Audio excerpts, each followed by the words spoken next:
ulama yang su ini yang ditakuti oleh Rasulullah SAW karena diumpamakan seperti musuh dalam selimut atau ya tanaman makan pagar atau pagar makan tanaman, kakisahnya kada tahu.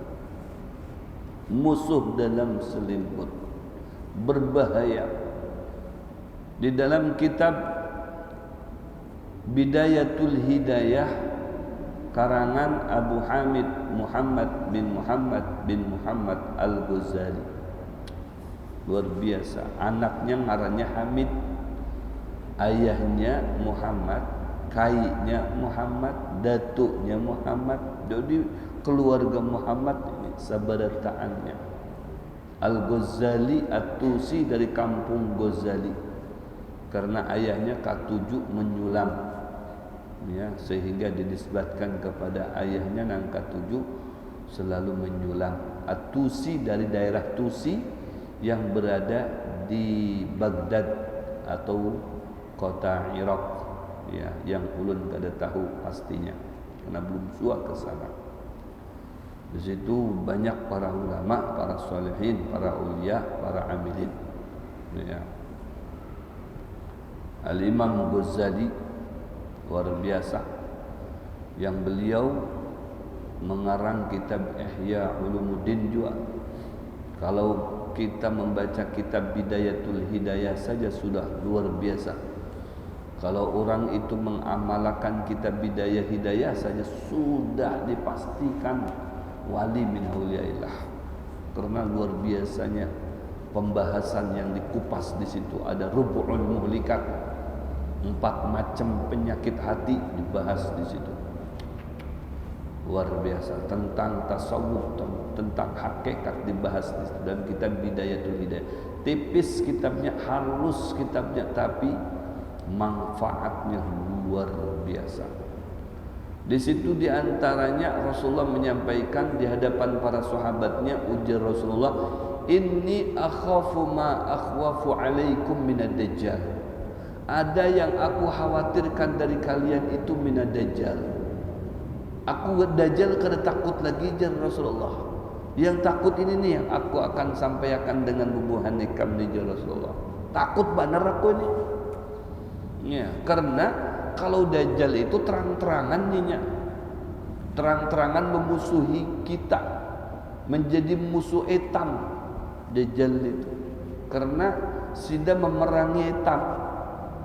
Nah, itu bahasa kutainya gitu lah. Nah, itu dajjal itu terang-terangan nyinya, membawa misi yang berbeda dengan kita. Sebaliknya, amun kita membawa misi ibadah, inya membawa misi maksiat. Amunnya kita menyerukan sembahyang, inya menyerukan meninggalkan sembahyang. Amun kita menyatakan zina itu haram, inya akan menyatakan zina itu halal. Jadi sebaliknya, memang bujur-bujur menampakkan dirinya sebagai musuh etam. Ini yang kita yang kita kada takut melawan inya, artinya bujur-bujur musuh di depan mata. Ya. Namun kita berkalahi lawan inya, wah, kita menang ataupun kita kalah, selamat.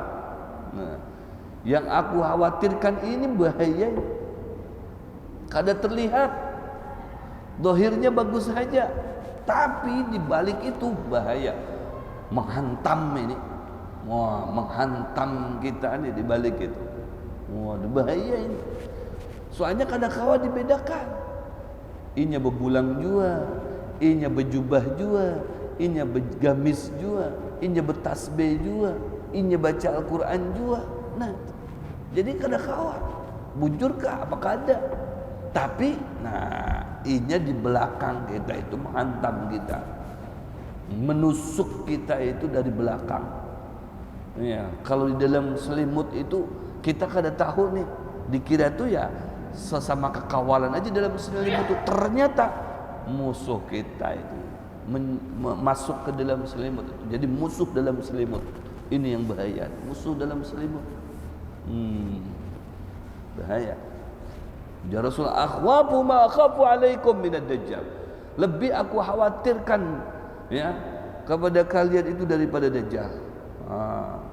Manhum ya Rasulullah, ujar para sahabat. Siapa gerang bubuhannya? Kami siapa aja itu menghadapinya ya Rasulullah. Ya, asalkan pian beritahu aja kepada kami, kami siap untuk mendatanginya, menghadapinya, melawannya, siap kami ya Rasulullah. Kami pasukan tanpa menyerah, pantang mundur kami ini, maju terus, maju tak gentar, membela yang benar. Takbir, Allahu Akbar. Mantap nih semangat para sahabat nih. Siapa gerang bubuhannya? Aku timpas saja ya Rasulullah. Jangan ya Rasulullah. Kada terlihat kayak apa yang ditimpas. Ulama usu ya Rasulullah. Ulama su. Ya. Bukan ulama busuk, bukan ulama usu. Ulama nang buruk, yang jelek, ulama nang kada baik. Ya, ulama nang kada baik. Kada kawajar dibedakan, sama aja. Ya. Di dalam pandirannya, di dalam pakaiannya, sama inya, begamis, berjubah, bebulang, tasbih, tapi ada misi yang terselubung di situ. Yang dari dalam itu menghancurkan kita, meluluhlantakkan kita, menyerang kita, menghantam kita dari dalam, dan kita kada tahu. Ini yang bahaya nih. Kita kada tahu anak melawan kayak apa, tiba-tiba kita sudah tumbang. Ya, dari dalam dihantamnya. Nah, itu ulama usul. Ya, ulama usul. Khawatir. Itu di zaman Rasulullah banyak yang demikian. Banyak ulama-ulama, mereka orang alim tapi membelot daripada nang sesungguhnya. Banyak apalagi waya ini. Nah, itu pulang. Jadi hati-hati juga kita mencari guru. Ya, jangan sampai kita mahabbahnya itu mahabbah buta. Cintanya itu cinta buta. Cinta buta itu yang penting guru berbulang sudah selesai. Ya, belum tentu juga yang berbulang itu alim. Nah, ada juga yang berbulang tapi kada alim. Cuma jago siasat. Nah, itu. Ada jago siasat kada alim. Ya, ini berbulang, berjubah, ya, bergamis, bertasbih pulang, berjalanan, ya, ke kampung-kampung. Pas di kampung itu ada orang yang meninggal belum disolatakan karena menghadangi guru yang menjadi imamnya. Tiba-tiba datangnya orang yang berbulang ini, yang berjubah ini, lewat di halaman masjid di kebubuhannya. Guru, ada apa aja? Assalamualaikum guru. Waalaikumsalam. Kenapa? Guru kami ini lagi menghadangi guru nih. Sampai wah ini belum kami dapatkan. Ini ada jenazah sudah lawas, sudah dalam masjid ini belum disolatakan. Astagfirullah, boneka ini terlalu benar ya. Harus disegerakan itu sembahyangkan. Itu gurunya belum ada nih guru. Biar aja yang menyembahyakan. Ya sudah, bismillah, masukkan. Masuk ke dalam masjid. Ayo berbaris aja, berbaris. Kita mulai sembahyang kah? Mulai gurai. Baris. Sop. Sop.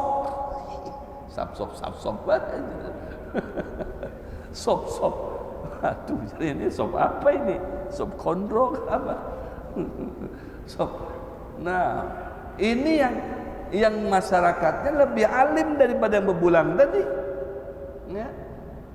Sop jangan berparakan kayak itu. Kita ini hendak sembahyang. Mai, kayak apa ini kita dah berbisik. Jadi kita ini sembahyang jenazah adalah. Kenapa kada boleh berparakan kita ini? Berjauhan seperti mana kita sembahyang aja. Ayo mau sap. Wah, biasa kayak sap sembahyang tuh, Bang. Nah, dari situ sudah menampakkan kebungulannya. Ya, karena tapi itu tuh, Bang, di balik kebungulannya ini pintar bersiasat. Ya, sudah banyak sapnya sampai belakang banyak. Nah, sudah kita sembahyangan. Allahu Akbar. Biasa baca Fatihah sebenarnya. Dikira takbir lagi, taunya ruku. Allahu Akbar. Umpatai si makmum ini kan melihat zahirnya tadi itu, melihat bulang. Ya, Pak melihat bulang. Samiallahu liman hamidah. Allahu akbar. Wih, udah kayak di Saudi aja. Allahu akbar. Sampai 4 rakaat. Wah, kada halang-halang pian sembahyang 4 rakaat. Sembahyang jenazah 4 rakaat itu di kitab apa itu? Di komik aja kada ada, lagi di kitab. Di buku komik kan ada kayak tambahnya lagi di kitab. Mana ada sembahyang jenazah 4 rakaat? Ini salah dengar orang nih. Mungkin umpat majelis pas membahas masalah sholat jenazah teguring sedikit, atau tersaliwang, yang seharusnya 4 takbirat jadi 4 rakaat.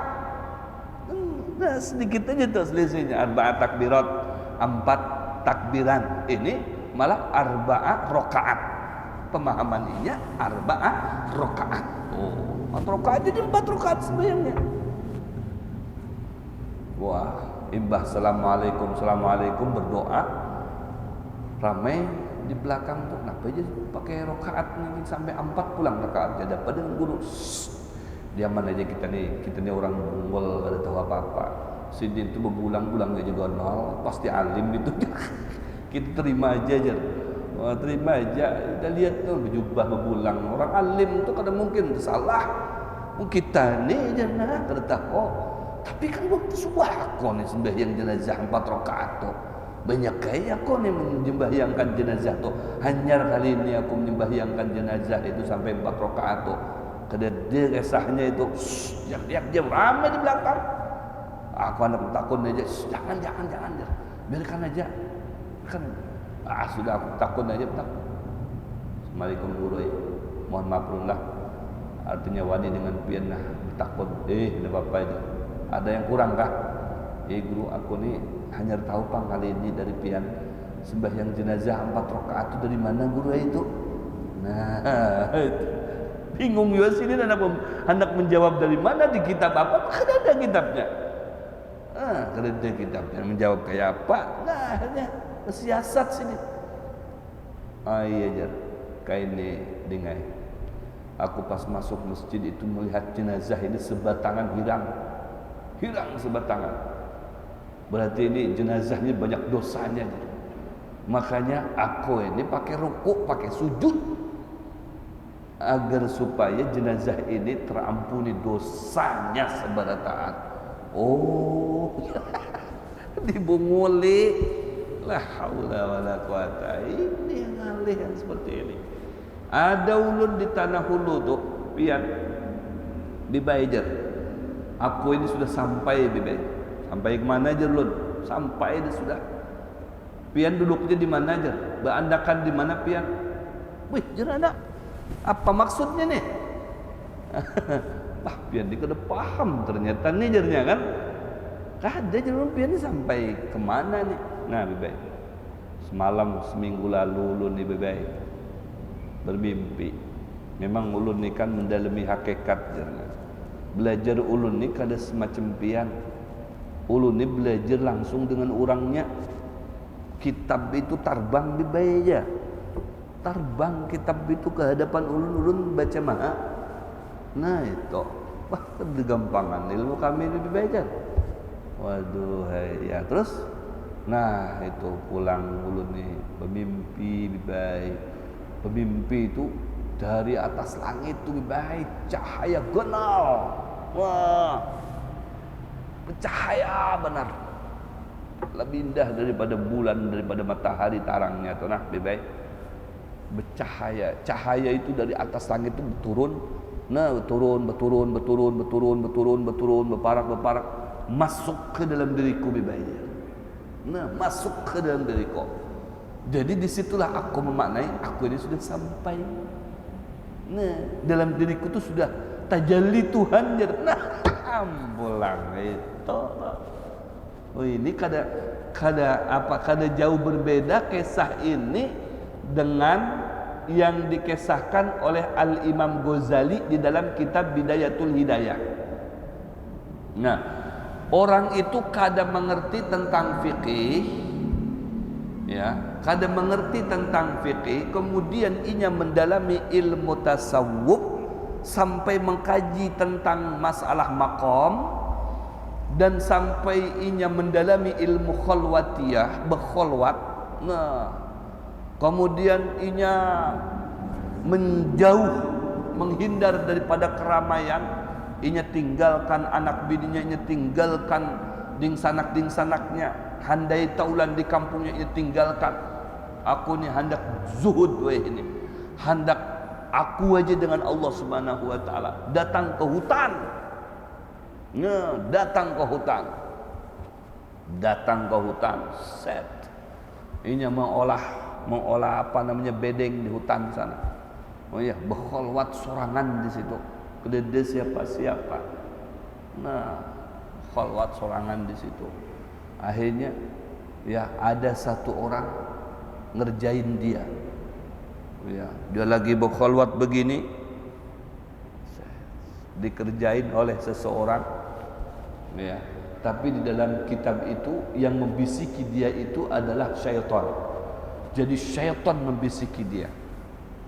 Dalam kitab Bidayatul Hidayah itu kitabnya. Jadi dibisiki di situ, di dalam bisikannya itu, wahai fulan, aku ini Tuhan Ikam. Aku tahu siapa Ikam.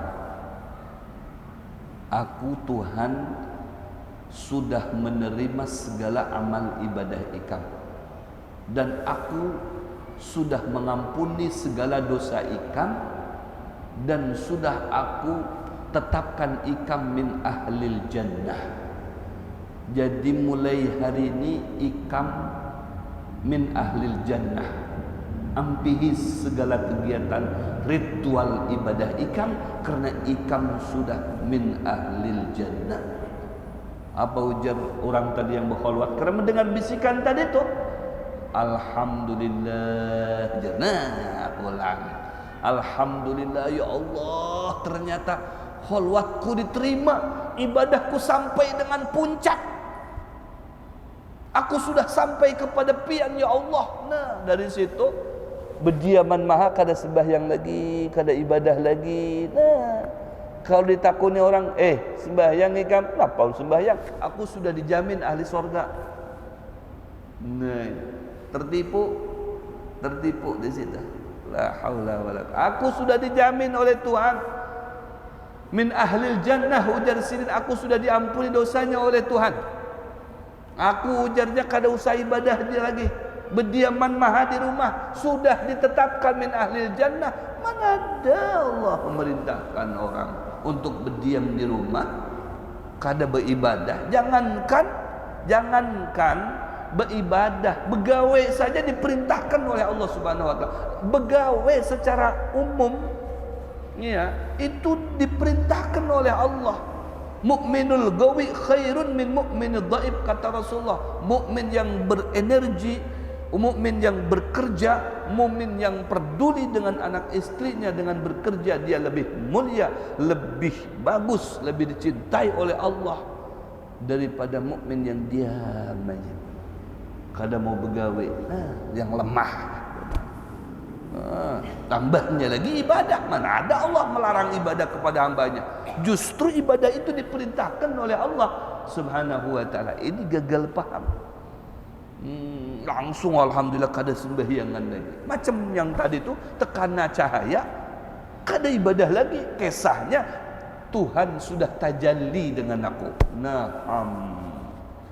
Sudah aku masuk, sudah ke apa namanya, ke hadiratnya sudah.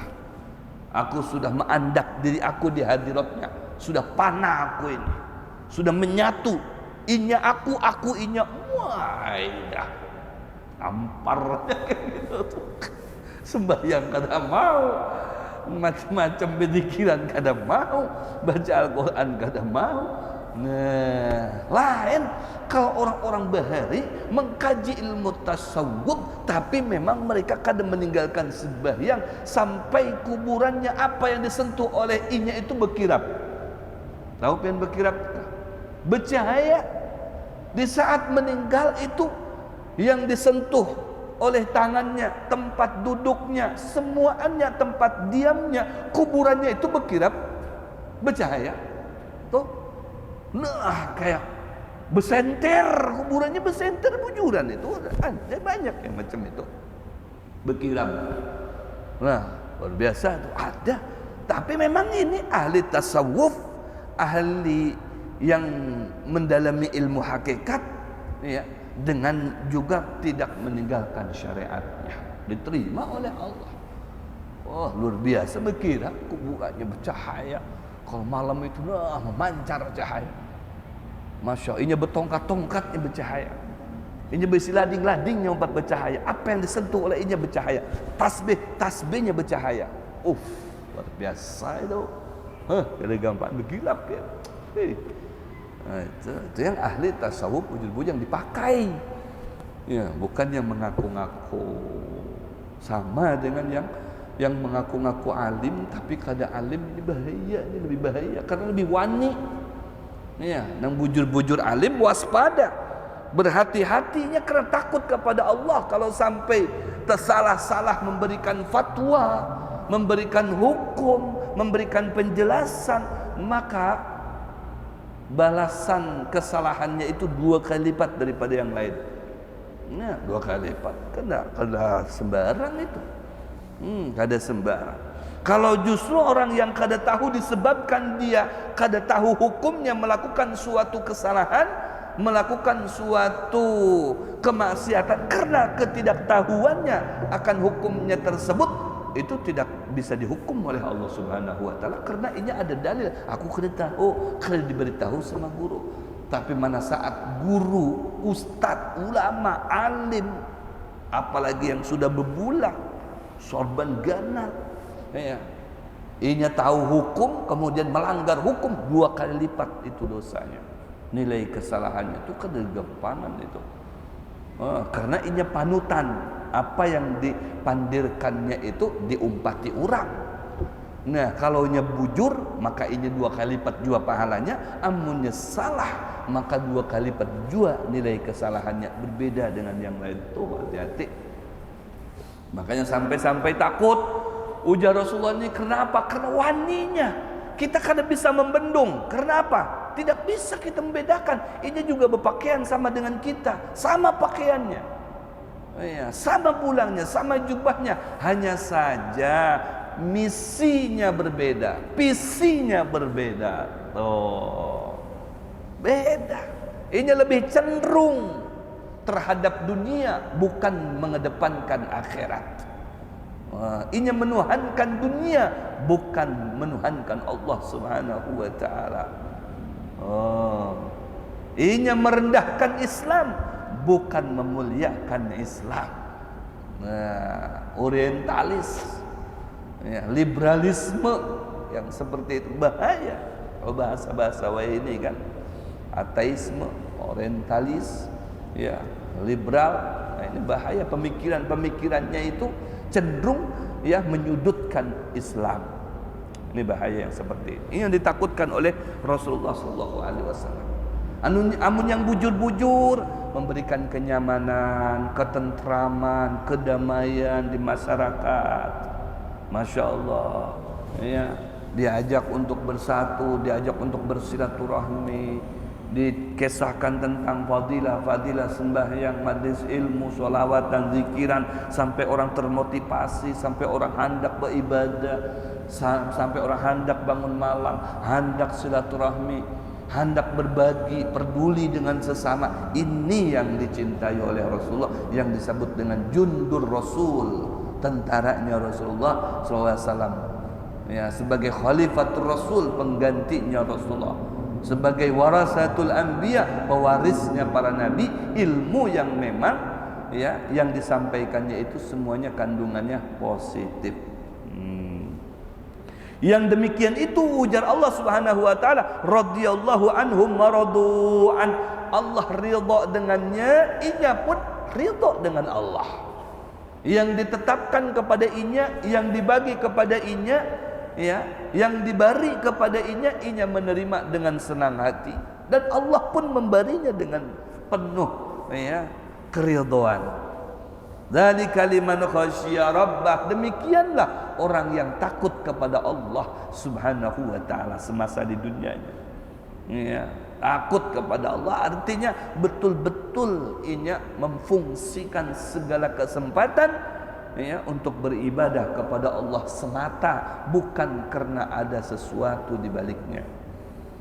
Wa amma man khafa maqama rabbih wa nahan nafsa 'anil hawa fa innal jannata hiyal ma'wa. Adapun orang yang khafa maqama rabbih, dia takut dengan kedudukan Allah Subhanahu wa taala karena Allah merajai segala sesuatunya.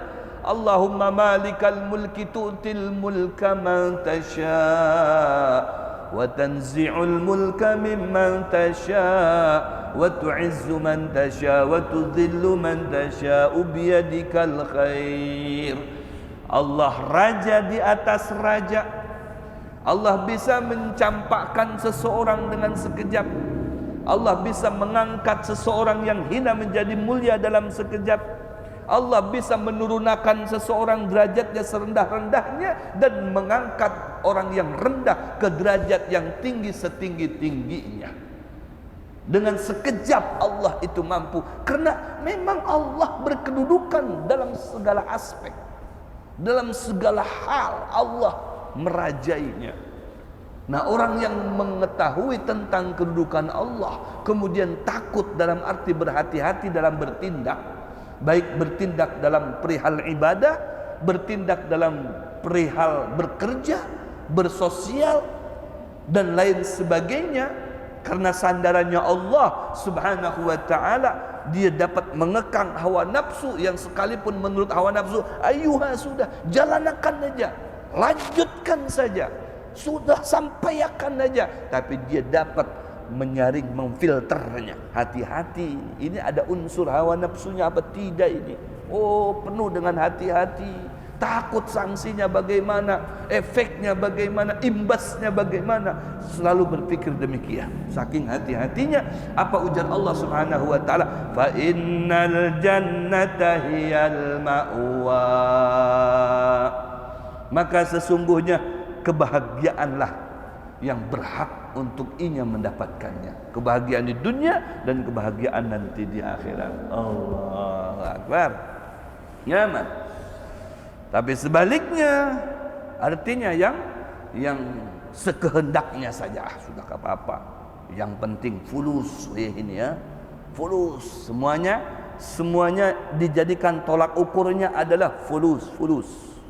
Time is money, king of the money. Money semuanya. Raja duit. Waduh, hai. Sampai-sampai ada orang itu berpadah. Ya. Ini yang Tuhan ini apa ini? Yang jadi Tuhan ini Allah kah? Apa duit ini? Bingung. Orang itu bingung guys. Bingung. Ini berpikir seorang ini. Ini yang jadi Tuhan ini siapa nih lah? Mana yang menang nih jadi? Allah kah apa duit kah yang menang ini? Tuh sampai. Kenapa? Karena lebih orang itu cenderung terkalahkan dengan dunia. Kalau terhadap dunia, waduh sudah, sekalipun waktu sembahyang dia singkirkan itu Allah demi untuk mendapatkan dunia. Banyak yang seperti itu. Bahkan dia tinggalkan dunia, ditinggalkan Allahnya demi untuk mendapatkan dunia. Ya. Jadi dia begawe seumpama kada sembahyang zuhur, kada sembahyang asar, kada sembahyang maghrib, kada sembahyang isya demi untuk mendapatkan ya beberapa uang saja. Seakan dia beranggapan ini uang lebih bernilai bagi saya daripada Allah. Dengan uang saya bisa makan, bisa naik mobil, bisa terbang naik pesawat. Seakan berbicara seperti itu. Mana Allah? Gak memberi saya apa-apa. Makanya kalau dengan masalah dunia dia kedepankan, nanti dulu kalau dengan Allah. Makanya orang nih bingung, mana sebujurnya yang dijadikan Tuhan ini? Allah kah apa dunia? Mana ajarnya? Bingung aku. Bingung untuk menyikapinya. Masya Allah. Makanya kata Rasulullah SAW, kullu ummatin ijlan. Setiap umat ya, fasenya masing-masing itu dia mempunyai sesembahan. Wal ijlu ummati dirham. Udah dipadai oleh Rasulullah itu. Ya, dan al-ijlu ummati, sesembahan ya berarti kalau namanya sesembahan itu yang memang menyembah, menghamba kepadanya. Al-ijlu ummati dirham. Ya, kemudian kata Rasulullah, sesembahan umatku itu adalah dirham, fulus. Semuanya diukur dengan fulus. Sekolah fulus, ini fulus, itu fulus, ada fulus, mulus, nggak ada fulus, mampus. Semuanya diukur dengan duit sekarang. Ya Allah, seakan segala-galanya ya duitlah yang merajai.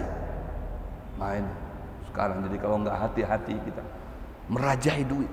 Ya, kalau sudah duit fulus, artinya dunia sudah, orang itu mungkin dia percaya diri, gualah yang kaya, saya yang berkuasa, saya yang mampu, saya yang hebat, saya yang ini dan itu dan lain sebagainya. Dia tidak sadar. Ya, ada alam sadar, ada alam di bawah sadar. Ya, mungkin alam sadarnya sedang dikuasai oleh dunia, tapi sewaktu-waktu itu alam di bawah sadar akan menegur dia. Ya, alam di bawah sadar itu ada pada diri dia sendiri, yaitu gretekan di dalam hati. Gretekan itu adalah alam di bawah sadar. Ternyata itu gretekan itu merupakan jundullah, tentaranya Allah yang sewaktu-waktu dia terkadang suka membantu kita. Alam di bawah sadar itu. Kita kadang kalau bingung, set konsentrasi, serahkan diri kepada Allah, tunggu gretekan dalam hati kita, apa yang dilintaskan di dalam hati itu akan menjadi kenyataan. Fokus kepada Allah, hilangkan sejenak ya pemikiran selain daripada kebesaran Allah. Karena setiap orang itu mempunyai gretekan yang memang merupakan jundullah, alam di bawah sadar itu yang terkadang membimbing kita, waktunya sembahyang, ini benar, yang kamu lakukan itu salah. Dia membimbing karena memang itu adalah utusan dari Allah Subhanahu wa taala. Bisa bertolak belakang dengan alam di bawah sadar yang ada pada dirinya dia sendiri. Cuman itu kalau tidak langsung disambut, dia akan hilang, kemudian dikuasai lagi oleh hawa nafsu syaitan tadi itu, terbawa lagi, hanyut lagi dan lain sebagainya seterusnya. Waliman khafa maqama rabbih jannatan, ujar Allah. Ya, biasakan kita ini selalu ya takut kepada Allah dengan berusaha semaksimal mungkin menjalankan perintah-perintahnya, ya, kemudian syariatnya dijaga, karena yang demikian itu adalah mendapatkan jannatan, dua sorga. Bisa dijadikan sorga di dunia, dia dapatkan sorga di akhirat, dia dapatkan fid dunya hasanah wa fil akhirati hasanah. Di dunia dia senang, di akhirat pun dia senang. Wallahu a'lam bissawab, insyaallah.